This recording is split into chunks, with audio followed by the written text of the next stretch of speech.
My fellow Americans, in March we celebrate Women's History Month, honoring the countless contributions that women leaders, scientists, and entrepreneurs have made throughout American history.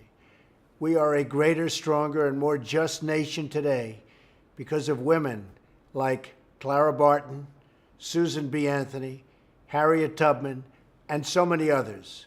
We honor them, and we recommit ourselves to a better future for every woman in America today. On my 50th day in office, I want to talk about an issue of paramount importance to families across our nation: health care. 7 years ago this month, Obamacare was signed into law over the profound objections of American people. Our citizens were told they'd have to pass Obamacare to find out what it was and how bad it was. Now we know that the hundreds of pages were full of broken promises. Americans were promised that Obamacare would bring premiums down $2,500 for a typical family. Instead, they've gone up by more than $4,000. Americans were promised that Obamacare would increase competition and provide them with more choices. Instead, the number of plans to choose from has plummeted, and I mean plummeted. This year, Americans in nearly 1/3 of all counties have only one insurer to choose from on the exchanges, or in effect, no real choice at all. Americans were promised that if they liked their health insurance and their doctors, they could keep them. Instead, millions of Americans lost the insurance and lost the doctor that they liked, and were thrust into a cold new reality of higher costs and less coverage.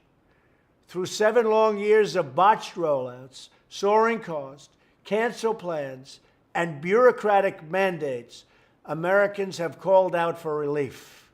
And relief is what we are determined to give them. I want every American to know that action on Obamacare is an urgent necessity. The law is collapsing around us, and if we do not act to save Americans from this wreckage, it will take our health care system all the way down with it. If we do nothing, millions more innocent Americans will be hurt and badly hurt. That's why we must repeal and replace Obamacare. House Republicans have put forward a plan that gets rid of this terrible law and replaces it with reforms that empower states and consumers. You will have the choice and the freedom to make the decisions that are right for your family. The House plan follows the guidelines I laid out in my recent address to Congress: expanding choice, lowering costs, and providing health care access for all. This plan is part of a 3-pronged reform process.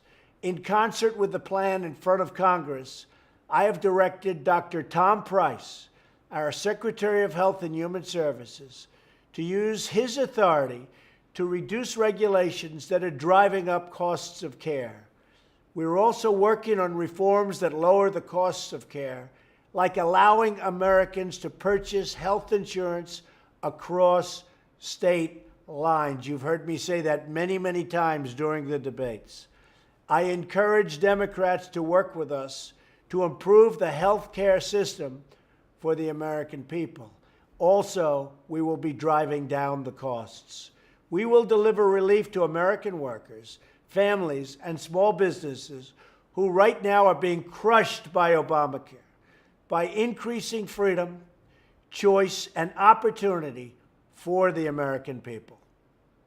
Thank you very much.